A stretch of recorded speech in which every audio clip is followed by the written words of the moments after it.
Some folks sit still during a mix-up and just let it happen. They do not rush to fix the facts. They do not try to please others. They also do not get angry. When harsh words fall on them, they hear the words.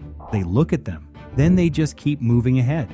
You might stare at them and guess they simply do not care at all, but that's not what's happening.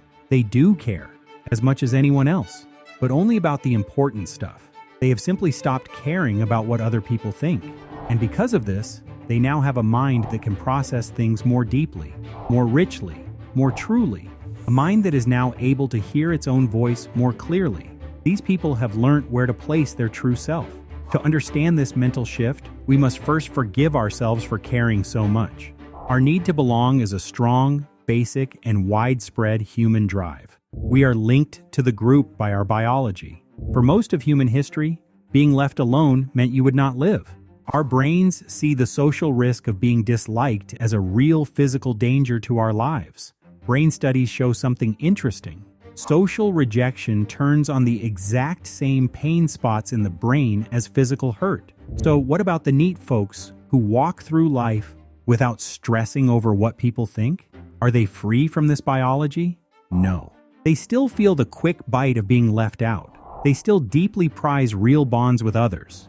But they have learned to clearly split something important: the natural need to belong from the tiring habit of letting others decide their worth. They no longer treat every normal chat as a scary test of their basic right to be alive. One of the heaviest burdens of caring too much is the false idea that all eyes are always on you. This hyper-vigilance forces you into a loop of always checking yourself. You constantly guess every bad judgment before it even gets said. Without thinking, you fix how you stand. You hide your different views. You carefully fix how you look.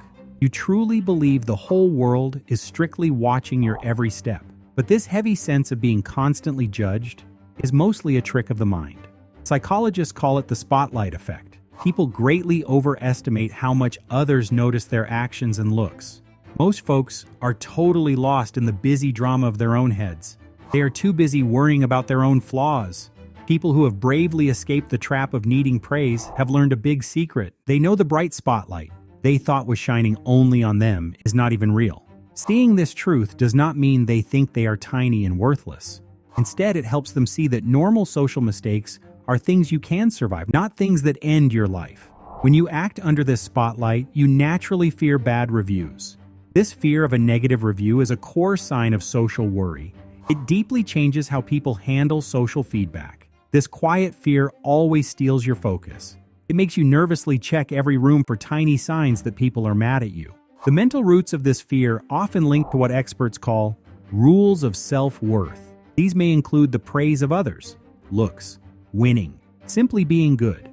Basing your self-worth on the praise of others always leads to comparing yourself to them more. If your value is strictly tied to their clapping, your self-esteem will bounce up and down forever. You simply become a trapped victim to the changing emotional weather of the crowd around you. People who have stopped caring what others think apply a different mental math. They have firmly moved their scoreboard. They no longer count their basic value using shaky outside scales. This clearly does not mean they refuse to hear good advice. It just means they have carefully built a strong inner base. This base is tough enough to always hold up, even during those sure moments when someone else completely gets them wrong. Has there ever been a time when you chose to let someone be entirely wrong about you instead of fighting to correct them? Tell me about that experience in the comments below. Now, how does one build this strong inner base? It takes a firm pledge, a pledge to something much more solid than just following the crowd. It requires psychological flexibility. Psychological flexibility is the ability to fully experience the present moment and intentionally act in line with your chosen values, even when highly uncomfortable thoughts or feelings occur. You build this flexibility through a few core psychological skills. First, it requires genuine acceptance. This means actively embracing your internal feelings without needlessly trying to change or fight them. It also involves cognitive diffusion. This is simply a way of changing how you interact with your own mind. You stop treating harsh thoughts as absolute truths. Instead, you learn to step back and observe it as a passing mental event. You also practice being present, taking in your surroundings without immediately judging them. All of these tools work together to clear the path for committed action. This means building a pattern of behavior based on your own chosen values, and not choosing actions based on avoiding fear or seeking social approval. This inner flexibility is exactly what allows a person to gently say no to an unreasonable request, and doing so without feeling like their identity is collapsing. They can calmly tolerate the brief friction of being disliked or disappointing others.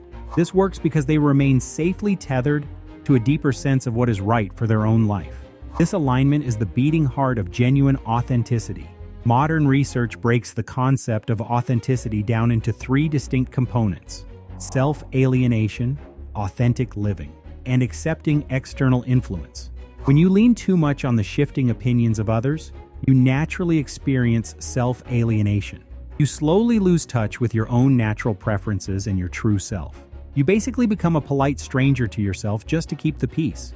The individuals who seem unbothered by outside judgment are simply prioritizing authentic living over performative conformity. They are behaving in ways that actually match their values.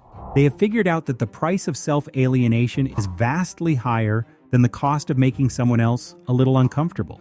This deep shift changes how a person interacts with the world. It brings us directly to self-determination theory. This theory proposes that all humans have three basic psychological needs: autonomy, competence, and relatedness. Supporting these specific needs is what ultimately fosters intrinsic motivation and well-being.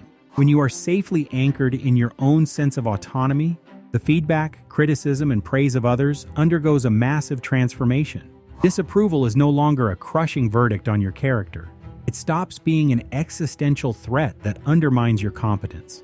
This is exactly why people who have completely stopped chasing cheers are often such incredible listeners. They are not listening with the secret hope of getting fast praise. They are not listening to mentally build a defense. They listen with calm curiosity. They know that another person's view is often just a reflection of their own lens. Approving feedback becomes helpful data rather than a strict law. They can gracefully allow you to be wrong about them. And amazingly, they can still stay warmly connected to you because of the need for relatedness, because they no longer desperately need you to validate who they are. The hidden engine driving this change is never an artificial sense of extreme confidence. We often mistakenly equate self-possession with high, unshakable self-esteem. We incorrectly assume that to boldly ignore harsh judgment, we must convince ourselves of our own flawless greatness. But self-esteem is an incredibly fragile shield, especially when it relies on comparing ourselves favorably to others to feel adequate. The real, lasting antidote to the paralyzing fear of what others think is much softer. It is also much quieter, much tougher. It is self-compassion. Studies show that practicing deep self-compassion gives you a more stable sense of self-worth than self-esteem does. More importantly, this feeling of worth does not depend heavily on specific outcomes or outside wins. Self-compassion is strongly linked to doing much less social comparison. It also leads to far less painful public self-consciousness. It is the brave habit of giving yourself deep grace when you inevitably fail.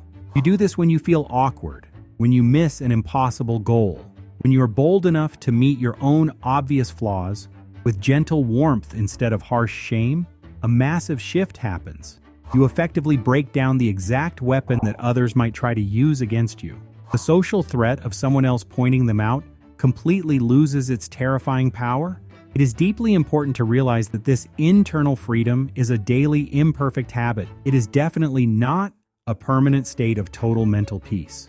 We will never fully erase the ancient biological pull to belong to the human pack. We will never completely stop secretly wanting to be perfectly seen, praised, and understood by the people around us.